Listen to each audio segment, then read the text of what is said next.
পড়ছে বাবা, বলছেন পবিত্র মাহে রমজান মাসে এমন একটা মহিলা তার স্বামীর কাছে আসলো, যে মহিলাটা বেপর্দা মহিলা, যে মহিলাটা জেনা করতেছিল বাবা, যেই মহিলাটা পর পুরুষের সঙ্গে রাত্রি 12টায় 1টার সময় উঠে যায়। এই মহিলাটা পবিত্র মাহে রমজান মাস আসার পরে বাবা, পবিত্র মাহে রমজান মাসে আর কোনো গুনাহ খাতা করে না। তার স্বামীর কাছে এসে বলছে, স্বামী জান, পবিত্র মাহে রমজান মাসে শুনেছি কোন রোজাদার ব্যক্তিকে যদি কেউ একটা খেজুর খাইয়ে ইফতারটা খোলাতে পারে তাহলে তার রোজার সওয়াবটা পেয়ে যাবে। ও স্বামী জান, আমি একটা মনে মনে একটা নিয়াত করেছি গো। কি নিয়াত করেছো? পাড়ার যে মসজিদ আছে মসজিদের মুসল্লিদেরকে দাওয়াত করব, ইমাম সাহেবকে দাওয়াত করব, ইফতার খোলাবো, বাড়িতে বসে একটা দোয়ার মাহফিল করব। তার স্বামী বলল ঠিক আছে ঠিক আছে। তার স্বামী মনে মনে বলছেন যে 11টা মাস তুই অন্যায় করিস, 11টা মাস আমার কথা শুনিস না, 11টা মাস তুই জেনা করিস, 11টা মাস তুই বেপর্দা হয়ে চলিস, আর পবিত্র মাহে রমজান মাস এসে সেটাকে তুই সাফা করতে চাস, এটা কোনোদিনই হবে না।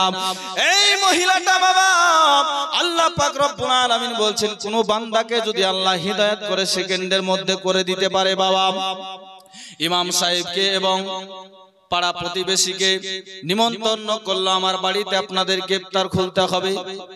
মাগরিবের সময়তে আসলেন, ইফতার খুললেন। ইফতার খোলার পরে মাগরিবের নামাজটা পড়া হয়ে গেল। নামাজটা যখন পড়া হয়ে গেল, বাড়িতে একটু দোয়ার মাহফিল, ইমাম সাহেব পাড়া প্রতিবেশীর সম্মুখে একটা ওয়াজ করতে শুরু করবেন। মহিলারা ঘরে আছে, পুরুষেরা বাইরে আছে। এমন সময় ইমাম সাহেব বলছেন, কুলিয়া ইবাদিয়াল্লাযিনা আসরাফু আলা আনফুসিহিম লা তাকনাতু মির রাহমাতিল্লাহ ইন্নাল্লাহা ইয়াগফিরুয যুনুবা জামিআ ইন্নাহু হুয়াল গফুরুর রহিম। আল্লাহ পাক বলছেন আমার রহমত থেকে তোমরা নিরাশ হয়ে যেও না, আমার রহমত থেকে তোমরা নিরাশ হয়ে যেও না, আমি তোমাদের জীবনের গুনাহ খাতা সব আমি maaf করে দেব। বলুন সুবহানাল্লাহ। এরকম ওয়াজ চলছে। যে মহিলাটা ইফতার খোলাচ্ছেন, এই মহিলাটা হচ্ছে সব চাইতে জেনাখোর, সব চাইতে বেঈমান, সব চাইতে বড় বেপরদাওয়ালি। এই মহিলাটা ঘরে বসে বসে এই ওয়াজটা শুনছেন। আল্লাহ কোরআনে লিখে দিয়েছেন তোমরা আমার রহমত থেকে তোমরা নিরাশ হয়ে যেও না।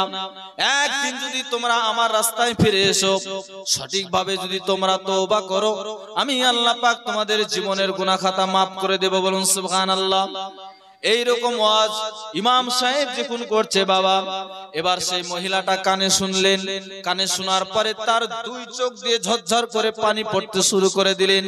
আল্লাহকে বলছেন মন থেকে, আল্লাহ গো, আমি জীবনে কোনোদিন স্বামীর কথা শুনি না, আমি জীবনে কোনোদিন আমি পর্দা করিনি, আয় আল্লাহ আমি জীবনে কোনোদিন ভালো কাজ করিনি। আল্লাহ সব সময় স্বামীর চোখে ফাঁকি দিয়ে অন্য পর পুরুষের সঙ্গে আমি মেলামেশা করেছি।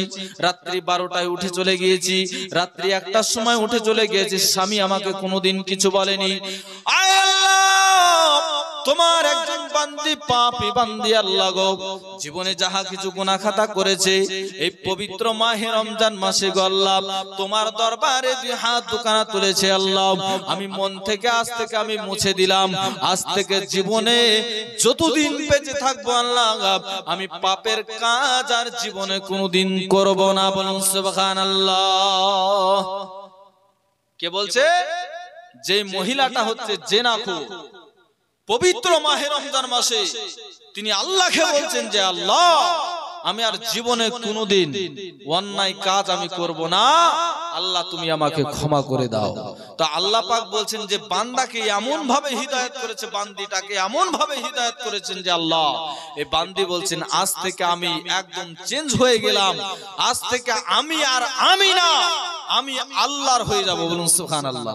আল্লাহ পাক রব্বুল আলামিন বলছেন মান কান আল্লাহু, আল্লাহর যদি কেউ হয়ে যায়, কান আল্লাহু লাহু, আল্লাহ তার হয়ে যাবে, আর আল্লাহ যার হয়ে যাবে, আর আল্লাহ তার হয়ে যাবে। আল্লাহ যার হয়ে যাবে আল্লাহ তার হয়ে যাবে। আর ওই বান্দা হোক আর বান্দি হোক, আল্লাহকে যদি কোনো রকমের অভিযোগ করে তা আল্লাহ পাক বলছেন যেহেতু আমার সে হয়ে গিয়েছে আর আমি তার হয়ে গিয়েছি, সে যখন যেটা চাইবে তাকে কারেন্টের মতন দেওয়া হবে। বলুন সুবহানাল্লাহ। হবে কি হবে না? আপনি যদি আল্লাহর হয়ে যান তা আল্লাহ আপনার হবে, আল্লাহর আপনি হবে আর আল্লাহ আপনার হবে। আপনি যেটা বলবেন সেটাই শুনবে, ঠিক কিনা বলেন? শুনবে।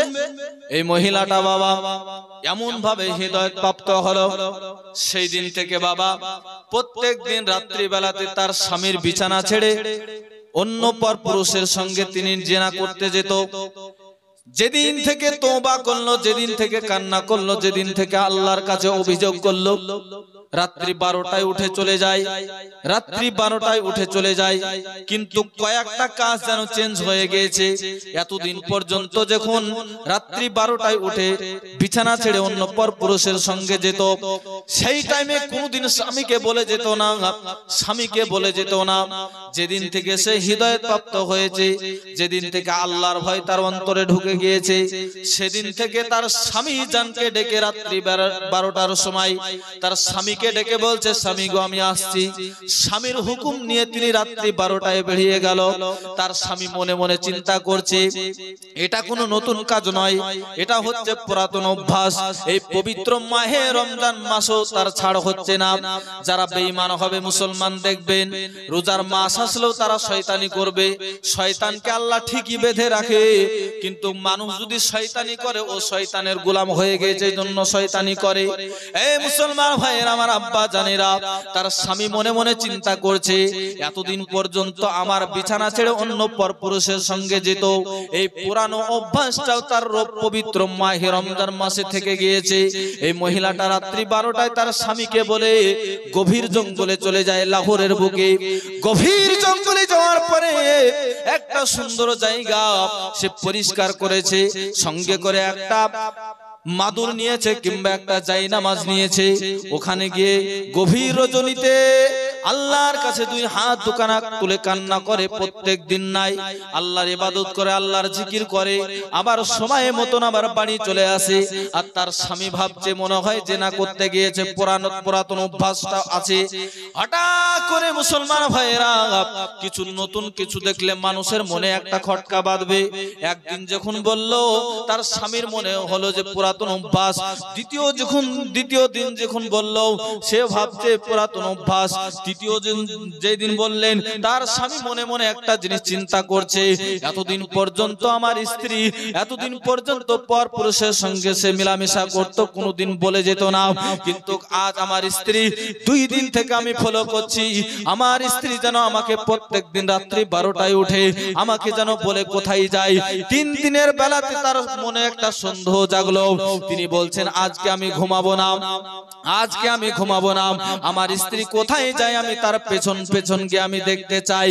এবার মুসলমান ভাইয়েরা রাত্রি 12টা হয়ে গেল। মহিলাটা তার স্বামীকে ডেকে বলছেন স্বামী যান আমি একটু আসছি। এবার তার স্বামী চোখটা বন্ধ করে তার স্ত্রী যখন গভীর জঙ্গলে বাবা যাচ্ছিল, তার স্বামী যেন পেছন পেছন যাচ্ছিল, গভীর জঙ্গলে ঢুকলো। মহিলাটা একটা পরিষ্কার জায়গাতে একটা জায়নামাজ বিছালো। জায়নামাজ বিছানোর পরে আল্লাহর ইবাদত করলেন, জিকির করলেন, তাসবিহ করলেন। তারপর আল্লাহর কাছে 2 হাত দুখানা তুলে আল্লাহর কাছে কান্না করেছেন। আল্লাহকে বলছেন যে আল্লাহ গো, আয় আমার মাবুদ, আল্লাহ আমার সৃষ্টিকর্তা, আমার প্রভু, তুমি গফুরুর রহিম, তুমি ক্ষমাশীল গো আল্লাহ। এই পবিত্র মাহে রমজান মাসে তোমার পাপী বান্দি তোমার কাছে একটা আরজি রাখছে গো আল্লাহ। এই বান্দি বলছেন যে আল্লাহ আমি জীবনে যত কিছু গুনাহ খাতা করেছি গো আল্লাহ, যত কিছু অন্যায় করেছি আল্লাহ, আয় আল্লাহ তুমি আমাকে ক্ষমা করে দাও, আয় আল্লাহ তুমি আমাকে মাফ করে দাও, আয় আল্লাহ তুমি আমাকে ওই কঠিন জাহান্নাম থেকে তুমি রক্ষা করে দাও, কেননা ওই জাহান্নামে আমার মতন পাপী বান্দি আমি যেতে পারবো না আল্লাহ। আয় আল্লাহ তোমার কাছে দুই হাত দুখানা তুলে আমি কাকুতি মিনতি করছি গো আল্লাহ। আল্লাহ আজকে আমি একটা জিনিস পরীক্ষা করব। এই বান্দি বলছেন, আল্লাহকে বলছেন একটা জিনিস আমি পরীক্ষা করব, আল্লাহ তুমি আমাকে মাফ করেছো কি করনি? এই বান্দি বলছে কিভাবে করবে দেখুন। আল্লাহ পাক বলেছেন মান কান আল্লাহু, কেউ যদি আল্লাহর হয়ে যায় কান আল্লাহু লাহু, আল্লাহ তার হয়ে যায়। এই মুসলমান ভাইয়েরা, এই মহিলাটা আল্লাহর হয়ে গিয়েছে, এইজন্য আল্লাহ তার হয়ে গিয়েছে। আল্লাহকে যখন বলছেন সব লাস্টে আয় আল্লাহ, আয় মাবুদ আল্লাহ, আজ যদি তুমি আমাকে ক্ষমা করে থাকো, আমি যদি তোমার খাস বান্দি হই, তাহলে তুমি বলেছো মান কান আল্লাহু, আমি তোমার হয়ে গিয়েছি, কান আল্লাহু লাহু, আল্লাহ তুমিও তার হয়ে যাও। আল্লাহ তুমি যদি আমার হয়ে যাও, তাহলে আজ আমি একটা জিনিস পরীক্ষা করব।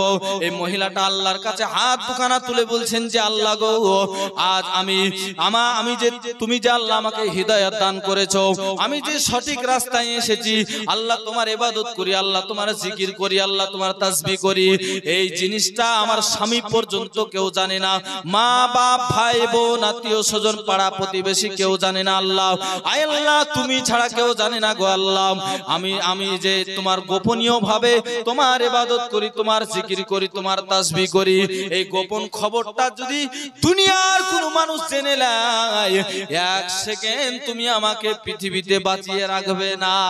বলুন সুবহানাল্লাহ। কি বলছে? আমি যে তোমার গোপন ইবাদত করি, এই ইবাদতের কথা দুনিয়ার কোনো মানুষ যদি জেনে ফেলে, আল্লাহ তুমি আমাকে এক সেকেন্ডও বাঁচিয়ে রাখবে না।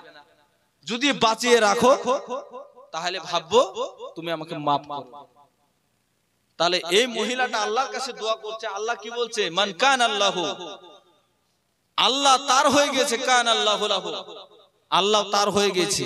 এই মহিলা যখন আল্লাহর কাছে দোয়া করেছে, বাবা দোয়া করা শেষ, তার কাছে আজরাইল ফেরেশতা এসে হাজির হয়ে গেছে। বলুন সুবহানাল্লাহ, জোরে বলুন সুবহানাল্লাহ।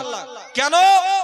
তো বলছে তার স্বামী পেছনে দাঁড়িয়ে দাঁড়িয়ে তাকে দেখতে ছিল, আর মহিলা দোয়া করছে দুনিয়ার কোন মানুষ আমার গোপন ইবাদতের কথা যদি জেনে ফেলে, আল্লাহ তুমি আমাকে মৃত্যু দিও। অর্থাৎ তার স্বামী পেছন দিক থেকে দেখছিল, এইজন্য আজরাইল ফেরেশতাকে আল্লাহ সঙ্গে সঙ্গে পাঠিয়ে দিলেন। বলুন সুবহানাল্লাহ।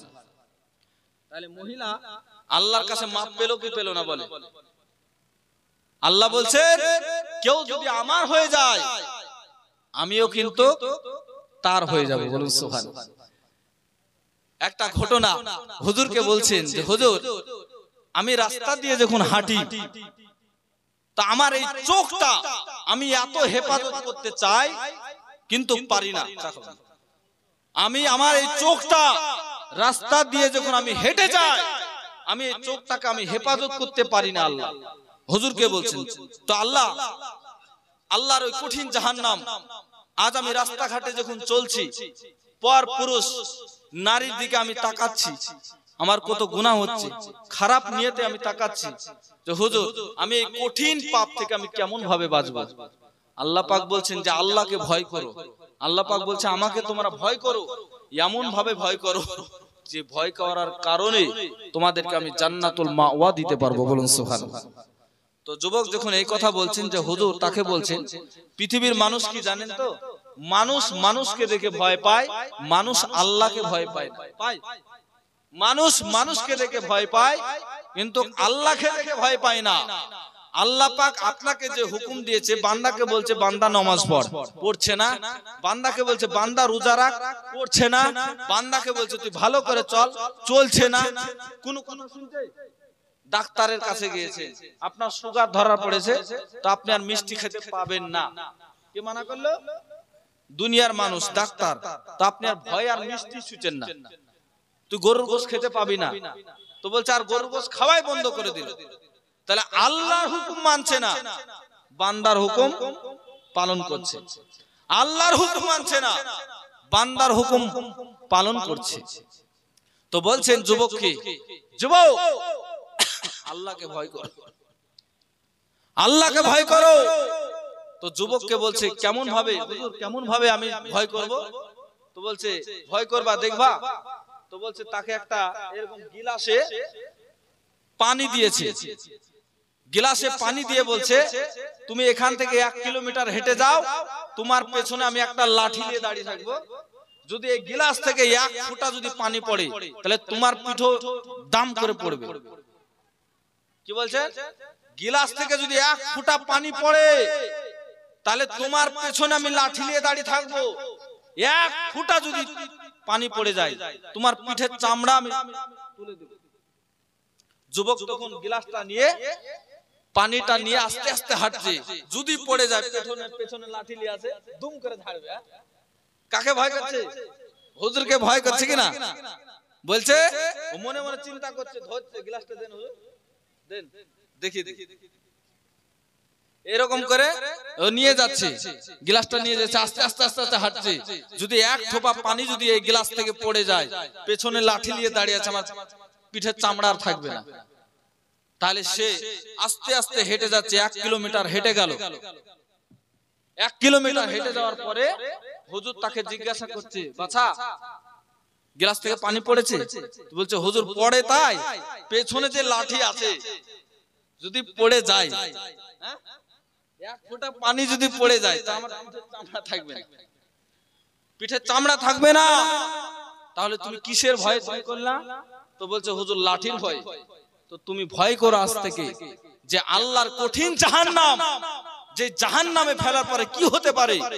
দুনিয়ার একটা লাঠির মারের ভয় করতে পারছো তুমি, কিন্তু আল্লাহর জাহান্নামের ভয় তুমি করতে পারছো না। মুসলমান পাচ্ছে? পাচ্ছি না। তাই আমরা মুসলমান কেমন মুসলমান? আল্লাহ পাক রব্বুল আলামিন বলছেন তুমি এমন ভাবে আমাকে ভয় করো তোমাদেরকে আমি জানো জান্নাত দিতে পারি। মুসলমান ভাইরা, আল্লাহ পাক আপনাকে সেকেন্ডের মধ্যে ঈমানদার বানিয়ে দিতে পারে যদি সেই রকম কাজ করেন। আবার সেকেন্ডের মধ্যে আপনার ঈমানটাকে নষ্ট করে বেঈমান বানিয়ে দিতে পারে যদি আপনি সেরকম কাজ করেন। ঠিক কিনা বলেন? মুসা আলাইহিস সালাম, আল্লাহর নবী মুসা আলাইহিস সালাম, তিনি আল্লাহকে এসে বলছেন, আয় মাবুদ আল্লাহ, আয় আমার সৃষ্টিকর্তা, আমি তুর পাহাড়ে উঠে তোমার কাছে একটা জিনিস আমি জানতে চাই। মুসা আলাইহিস সালামকে আল্লাহ পাক বলছে, কি জানতে চাও বলো। আয় আল্লাহ, আমার মনে বড় আশা, একটা প্রশ্ন আপনাকে করব, এই প্রশ্নের উত্তর আমি জানতে চাই। আল্লাহকে বলছেন, আয় আল্লাহ, পৃথিবীর জমিনে সব চাইতে যে কঠিন জাহান্নামে যাবে এইরকম একটা মানুষ তুমি আমার নিজের চোখে তুমি একটিবার দেখিয়ে দাও। কি বলছেন? এমন একটা মানুষ আমার চোখে দেখাও যে মানুষটা একদম এই দুনিয়াতে থাকতে জাহান্নাম তার জন্য রেডি আছে। কি আছে বলেন, কথা বলেন। জাহান্নাম রেডি আছে মানে সব চাইতে যে নোংরা ব্যক্তি। মুসা আলাইহিস সালাম বলছে এমন একটা লোককে তুমি আমার চোখে দেখিয়ে দাও যে মানুষটা মরার সঙ্গে সঙ্গে জাহান্নাম। তো মুসা আলাইহিস সালামকে বলছে যে এই খবর তো আমি কাউকে দিব না, আমার বান্দা কে কি। মুসা আলাইহিস সালাম আল্লাহর কাছে বায়না করছেন। তো আল্লাহ পাক বলল, ঠিক আছে তোকে আমি দেখাবো, কিন্তু তার সঙ্গে তুই কথা বলতে পারবি না। কেন? দেখবি তারপরে বলবি কি করেছো রে ভাই, কি করে বেড়াও রে ভাই, বিভিন্ন রকমের প্রশ্ন করবা। এই জন্য তোমাকে আমি দেখাবো কিন্তু কথা বলতে পারবে না, দেখাবো কথা বলতে পারবে না। মুসা আলাইহিস সালামকে আল্লাহ পাক রব্বুল আলামিন বলল, ঠিক আছে তোমাকে আমি সব চাইতে জাহান্নামী ব্যক্তি তোমাকে দেখাবো, সব চাইতে পাপী ব্যক্তি তোমাকে দেখাবো। অমুক রাস্তার মোড়ে চলে যাও, ওই রাস্তা দিয়ে সর্বপ্রথমে যে তোমার চোখের সামনে দিয়ে যাবে ওই সব চাইতে সে জাহান্নামী। বলুন সুবহানাল্লাহ। বললো রাস্তার মোড়ে গিয়ে দাঁড়িয়ে থাকো, সব চাইতে যে পাপী ব্যক্তি জাহান্নামে মরার পরে ওই রকম ব্যক্তি তোমার চোখে তুমি দেখবে, কিন্তু তুমি তাকে কথা বলবে না। মুসা আলাইহিস সালাম দাঁড়িয়ে আছে, সব চাইতে নিকৃষ্ট, সব চাইতে খারাপ ব্যক্তি, সব চাইতে জাহান্নামী ব্যক্তি। এই ব্যক্তিটাকে আমি আমার নিজের চোখে আমি একবার দেখব। মুসা আলাইহিস সালাম চুপ করে দাঁড়িয়ে আছে। একটা লোক যেন চলে আসছে, আস্তে আস্তে দেখছেন তার সম্মুখ দিয়ে চলে গেল। মুসা আলাইহিস সালাম আল্লাহকে বলছেন যে আল্লাহ, এই মানুষটা জাহান্নামে যাবে, জাহান্নামে যাবে, কি এমন পাপ করেছে গো আল্লাহ। আল্লাহ পাক বললেন, না তোকে বলা যাবে না। মুসা আলাইহিস সাল্লাম বলছেন যে আল্লাহ আর একটা আমি তোমার কাছে আরজি করতে চাই, যে মরার সঙ্গে সঙ্গে যে জান্নাতে চলে যাবে এই রকম একটা ব্যক্তিকেও আমি দেখতে চাই। বলুন সুবহানাল্লাহ। মুসা আলাইহিস সালামকে বললেন, এ মুসা রে, তুমি যেখানে দাঁড়িয়েছিলে সেখানেই দাঁড়িয়ে থাকো, ওই রাস্তা দিয়ে যে সর্বপ্রথম তোমার সম্মুখ দিয়ে যাবে সেই হবে জান্নাতি ব্যক্তি। বলুন সুবহানাল্লাহ। কি বললেন? সকালবেলায় বলেছিল মুসা আলাইহিস সালামকে, তোমার সম্মুখ দিয়ে যে যাবে সে হবে জাহান্নামী ব্যক্তি, আর এবার তুমি দাঁড়াও, তোমার সম্মুখে এবার যে যাবে সে হবে জান্নাতি ব্যক্তি। মুসা আলাইহিস সালাম জান্নাতি ব্যক্তিকে দেখার জন্য বাবা রাস্তার মোড়ে দাঁড়িয়ে আছে। সন্ধ্যে ঘনিয়ে আসছে, একটা মানুষ যেন চলে আসছে। মুসলমান ভাইরা, আমার আব্বা জানেরা, এই যে আমাকে আপনারা দেখছেন, আপনাকে আমি দেখছি, যাকে কাছে থেকে দেখছি মুসলমান, তাকে তো একদিন না একদিন রাস্তাঘাটে দেখলে চিনা যাবে কি যাবে না? এই যে আমাকে দেখছেন, কোনদিন বহরমপুরে গেল বাস স্ট্যান্ডে দেখা, আপনি আমাদের গ্রামে গিয়েছিলেন না, বলবেন কি বলবেন না? বলেন। মুসা আলাইহিস সালাম সন্ধ্যে ঘনিয়ে আসছে, হঠাৎ করে দেখছে একটা লোক যেন চলে আসছে, জান্নাতি ব্যক্তি চলে আসছে। যত কাছে আসছে তত মনে হচ্ছে চিনহা ব্যক্তি। কি মনে হচ্ছে? যত কাছে আসছে তত মনে হচ্ছে চিনহা ব্যক্তি চলে আসছে।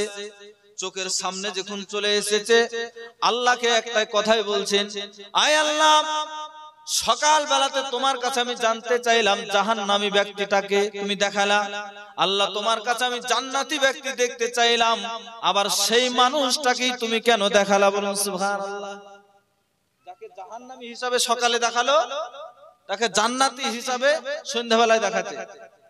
তুর পাহাড়ে গিয়ে মুসা আলাইহিস সালাম আল্লাহকে বলছেন যে আল্লাহ, আমি জাহান্নামী ব্যক্তি দেখতে চাইলাম, তো জাহান্নামী ব্যক্তিকে তুমি দেখালা, আবার সন্ধ্যাবেলা আমি দেখতে চাইলাম জান্নাতি ব্যক্তি, যাকে তুমি জাহান্নামী ব্যক্তি হিসাবে তুমি সকালে দেখালা, সে জান্নাতি হয়ে গেল কি করে?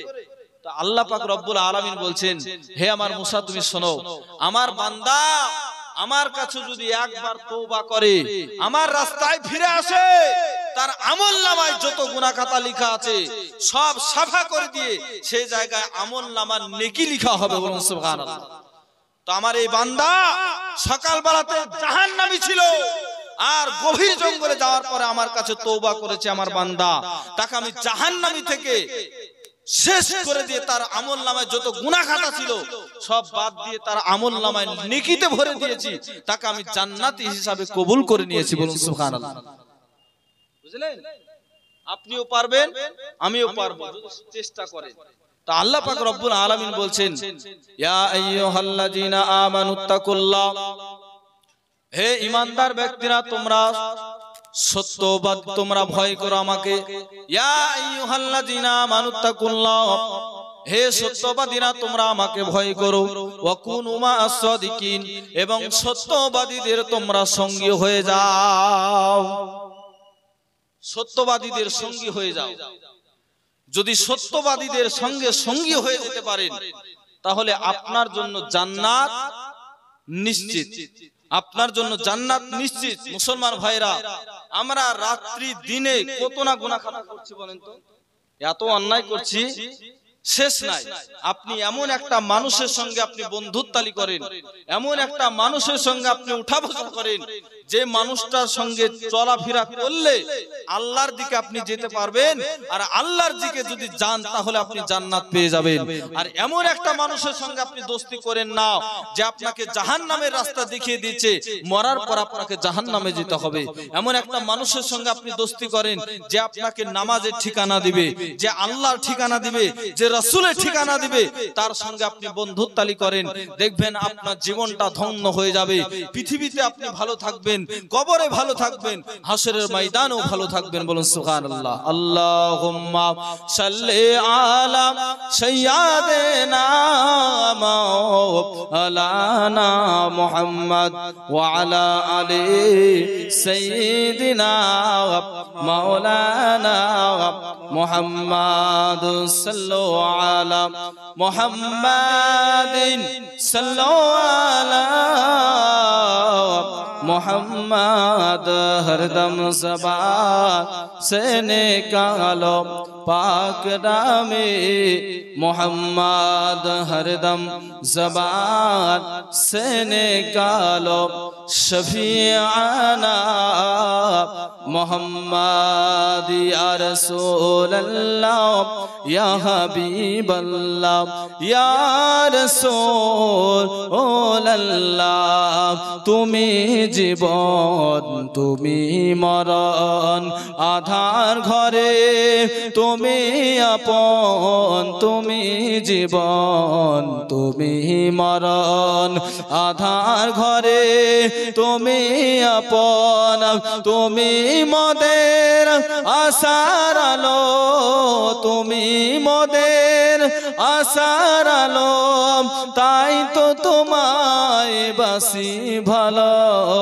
हृदय नामेर फूलदानिते हृदय नामेर फूलदानिते गेथे रेखेछि प्रेमेर माला या रसूल अल्लाह या हबीब अल्लाह या रसूल अल्लाह या हबीब अल्लाह तुमी जीवन तुमी मरण आधार घरे तुमी आपन तुमी मोदेर आशार आलो तुमी मोदेर आशार आलो तुमी निदानेर तराने वाला या रसूल अल्लाह या हबीब अल्लाह या रसूल अल्लाह तुमी मोदेर आशार आलो ताई तो तुम्हाय बासी भालो तुमी मोदेर आशार आलो ताई तो तुम्हाय बासी भालो हृदय नामेर फूलदानिते हृदय नामेर फूलदानिते गेथे रेखेछि प्रेमेर माला या रसूल अल्लाह या हबीब अल्लाह या रसूल अल्लाह अल्लाहुम्मा सल्लि अला सय्यदिना मौलाना मुहम्मद व अला आलिहि लाना मुहम्मद सल्लल्लाहु अलैहि वसल्लम मुसलमान भाईरा आमार आब्बा जानेरा এই পৃথিবীর জমিনে আপনি যেটা করবেন তার বিনিময়ে আপনি সেটাই পাবেন মুসলমান ভাইরা আল্লাহ পাক রব্বুল আলামিন পবিত্র কোরআন শরীফে বলেছেন ফামান ইয়ামাল মিসকালা যাররাতিন খায়রান ইয়ারা ওয়া মান ইয়ামাল মিসকালা যাররাতিন শাররান ইয়ারা কেউ যদি পৃথিবীর জমিনে যাররা পরিমাণ কেউ যদি নেকির কাজ করে থাকে তার বিনিময়ে আল্লাহ পাক রব্বুল আলামিন তার আমলনামায় নেকি দিবে আর কেউ যদি যাররা পরিমাণ কেউ যদি গুনাহের কাজ করে থাকে তার বিনিময়ে তাকেও শাস্তি ভোগ করতে হবে আল্লাহ পাক রব্বুল আলামিন ইবলিস শয়তানকে আল্লাহ পাক রব্বুল আলামিন যখন আদমকে সিজদা করলো না ইবলিস শয়তানকে শয়তান বানিয়ে দিল কাফির বানিয়ে দিল আল্লাহ পাক পবিত্র কোরআনে বলছেন ওয়াইজ কুলনা লিল মালাইকাতি ইসজুদু লি আদম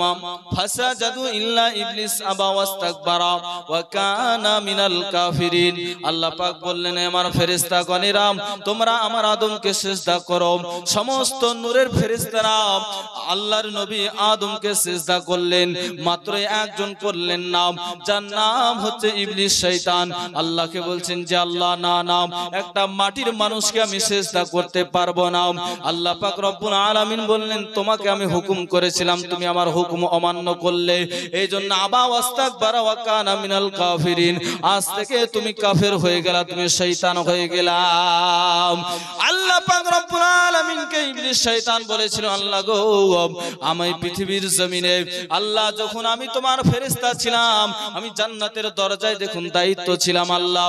আয় আল্লাহ কত নাম আমল নামা আমি তৈরি করেছি, কত না তোমাকে ডেকেছি, কত না আমি ইবাদত করেছি, কত না তাসবিহ করেছি আল্লাহ, তার বিনিময়ে কি আমি কিছুই পাবো না গো আল্লাহ।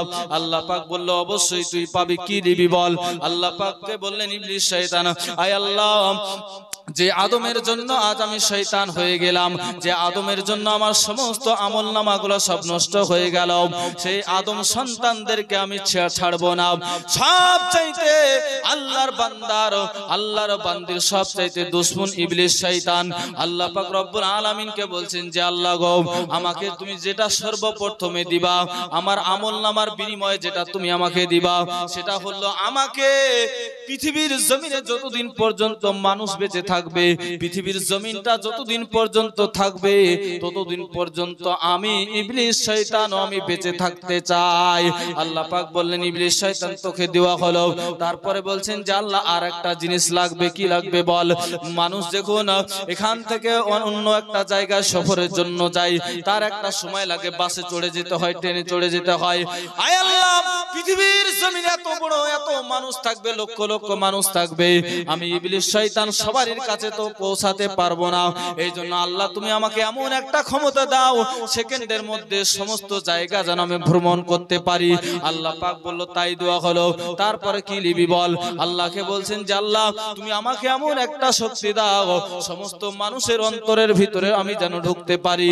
তো কি করবি ঢুকে বলছে, এই আদম সন্তানের অন্তরের ভিতরে ঢুকার পরে তাদেরকে আমি কুবুদ্ধি দেব, তাদেরকে আমি ঝগড়া লাগিয়ে দেব, তাদেরকে আমার করার জন্য, আমার গোলামি বানার জন্য তাদেরকে আমি মদ খেতে বলবো, তাদেরকে আমি সুদ খেতে বলবো, তাদেরকে আমি অন্যায় করতে বলবো। আর তারা যখন অন্যায় করবে আমার গোলাম হয়ে যাবে, আর আমার গোলাম হওয়া মানে আমার সঙ্গে জাহান্নামে যাবে। আল্লাহ পাক রব্বুল আলামিন সেই দিন বলেছিল, আয় ইবলিস শয়তান শুনে রাখ, আমার বান্দা বান্দিকে নষ্ট করার জন্য সব রকম পাওয়ার তোকে আমি দিয়ে দিলাম, কিন্তু আমার বান্দার জন্য একটা অফার থাকলো, আমার বান্দার জন্য একটা অফার থাকলো। ইবলিস শয়তান বলছে আল্লাহ কি অফার থাকলো। আমার বান্দা তোর পালটে পড়ে মদ খাবে, আমার বান্দা তোর পালটে পড়ে সুদ খাবে, আমার বান্দা তোর পালটে পড়ে অন্যায় কাজ করবে, আমার বান্দা ঝগড়া করবে তোর পালটে পড়ে, আমার বান্দা বেপরদা হয়ে রাস্তায় ঘুরবে তোর পালটে পড়ে, তোর গোলাম বানিয়ে যাবে, তোর মুরিদ বানিয়ে যাবে। কিন্তু শুনে রাখ আমার বান্দা এত কিছু করার পরেও, আমার বান্দা যদি এই তাদের জবান থেকে তাদের অন্তর থেকে যদি একবার আমি আল্লাহকে স্মরণ করে আল্লাহর কাছে ক্ষমা চাই, এই গফুরুর রহিম আল্লাহ পাক তাদের জীবনের গুনাহ খাতা সব মাফ করে দিয়ে তাদেরকে জান্নাত নসিব করে দেব। বলুন সুবহানাল্লাহ। তোর পালটে পড়ে আমার বান্দা মদ খাবে, আমার বান্দা সুদ খাবে, আমার বান্দা সব অন্যায় করবে, জীবনে কোনোদিন যদি সে আমার রাস্তায় ফিরে আসে, আল্লাহ পাক বলছেন ইয়া আইয়ুহাল্লাযিনা আমানু, হে ঈমানদার ব্যক্তিরা, তুবু ইলাল্লাহি তাওবাতান নাসুহা, আমার কোন বান্দা যদি আমার কাছে তওবা নসিহত করে, আমি আল্লাহ তার জীবনের গুনাহ খাতা সব maaf করে দিয়ে তাকে আমি জান্নাত নসিব করব। বলুন সুবহানাল্লাহ। জান্নাত নসিব করব। হে মুসলমান ভাইরা, আপনাকে এমন ভাবে তৈরি হতে হবে, এমন ভাবে আল্লাহকে ডাকতে হবে। কি করবেন? নবীর মহব্বত, নবীকে ভালোবাসেন, যে জিনিসটা চিরকাল থাকবে সেই জিনিসটা তৈরি করেন নিজের অন্তরে, যে জিনিসটা চিরকাল থাকবে সেই জিনিসটা তৈরি করতে হবে। মুসলমান ভাইরা, আমরা কয়েকটা জিনিস আমরা লক্ষ্য রাখি না যে কোন জিনিসে আমাদের ভালো হয়, কোন জিনিসে ভালো হয়। আমি একটা জিনিস আপনাদেরকে আজ শিক্ষা দিয়ে যাই, যে কোন জিনিস সারা জিন্দেগি থেকে যাবে, যে জিনিস কিয়ামত হওয়ার পরেও, দুনিয়া ধ্বংস হওয়ার পরেও যেটা চালু আর চালু থেকে যাবে। বলুন সুবহানাল্লাহ। কি থাকবে? আল্লাহ পাক কোরআন পাকে বলেছেন ইন্নাল্লাহা ওয়া মালাইকাতাহু ইউসাল্লুনা আলান নবী ইয়া আইয়ুহাল্লাযিনা আমানু সাল্লু আলাইহি ওয়া সাল্লিমু তাসলিমা। আল্লাহ পাক কোরআনে বলছেন ইন্নাল্লাহা, নিশ্চয় আমি আল্লাহ, ওয়া মালাইকাতাহু, এবং আমার ফেরেশতাগণেরা, ইউসাল্লুনা আলান নবী, আমি আল্লাহ আর আমার ফেরেশতারা মিলে আমার ওই জনাবে মুহাম্মদুর রাসূলুল্লাহ সাল্লাল্লাহু তাআলা আলাইহি সাল্লামের উপরে দুরুদ ও সালাম পেশ করি। বলুন সুবহানাল্লাহ। কি করে? কথা বলেন, শিক্ষা নেবেন তো কথা বলেন।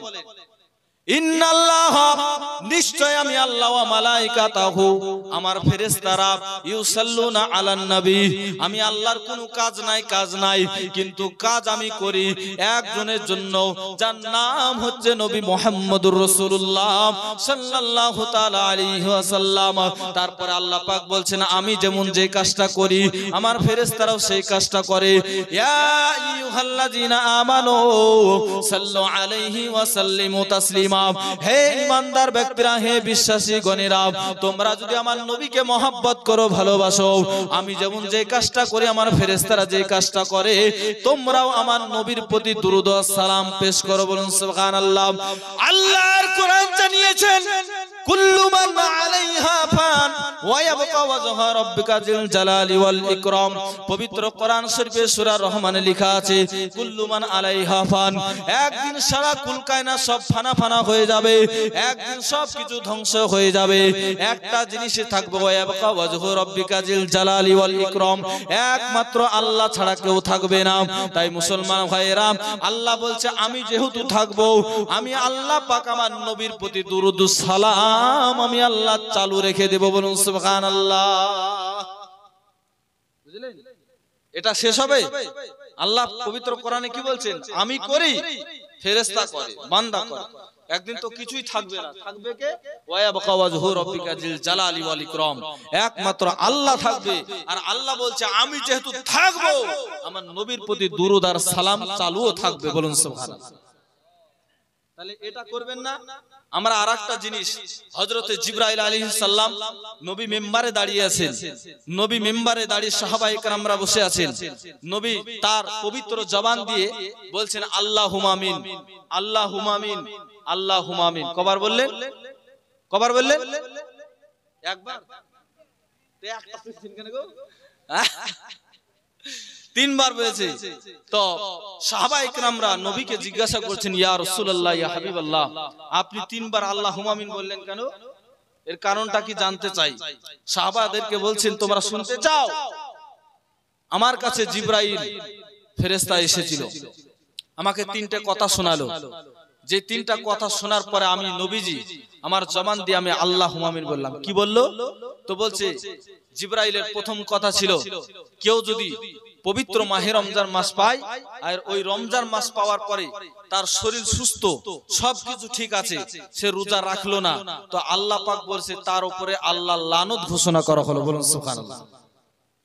তারপর দ্বিতীয় নাম্বার বললেন কেন তো বলছেন কোন সন্তান যদি পিতামাতাকে পেয়ে সে ভালোবাসতে পারলো না মহব্বত করতে পারলো না ইহসান করতে পারলো না তো বলছে সেই সন্তানের উপরে আল্লাহ লানত ঘোষণা করা হলো বলুন সুবহানাল্লাহ।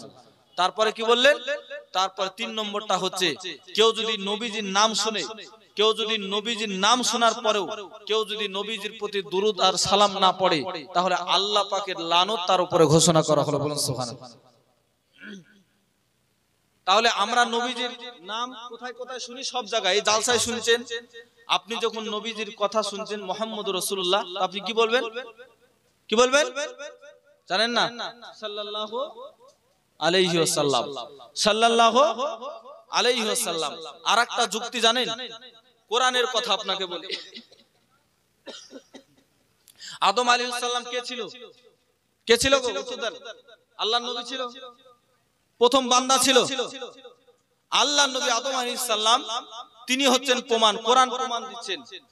আমরা নামাজ পড়ি রোজা রাখি হজ করি যাকাত দিই দান খায়রাত করি যা কিছু করি আল্লাহর নবী বলেছেন আদ-দুআ মুখফুল ইবাদ সমস্ত ইবাদতের মগজ কি দোয়া কি সমস্ত ইবাদতের মগজ হচ্ছে দোয়া।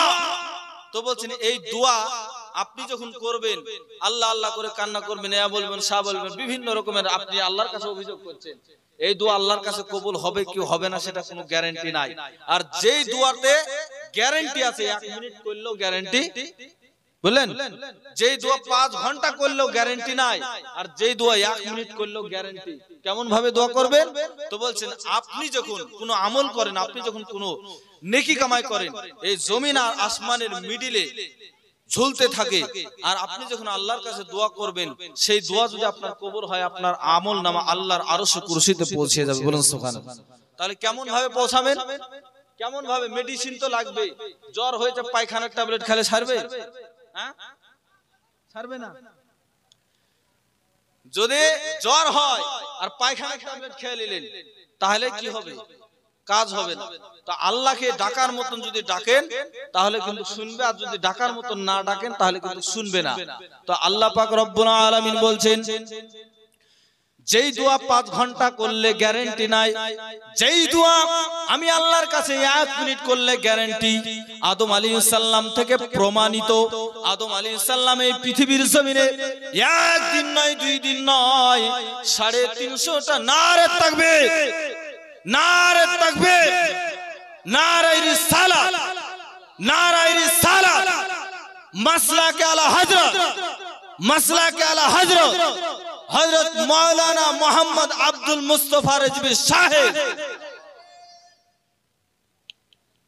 তো মুসলমান ভাইরা আমার, আব্বা জানেরা, যেই দোয়াটা কারেন্টের মতন কবুল হবে বাবা, আল্লাহ পাক রব্বুল আলামিন বলছেন, পবিত্র কোরআন শরীফে লেখা আছে, রব্বানা যালামনা আনফুসানা ওয়া ইল্লাম তাগফির লানা ওয়া তারহামনা লানাকুনান্না মিনাল খাসিরিন।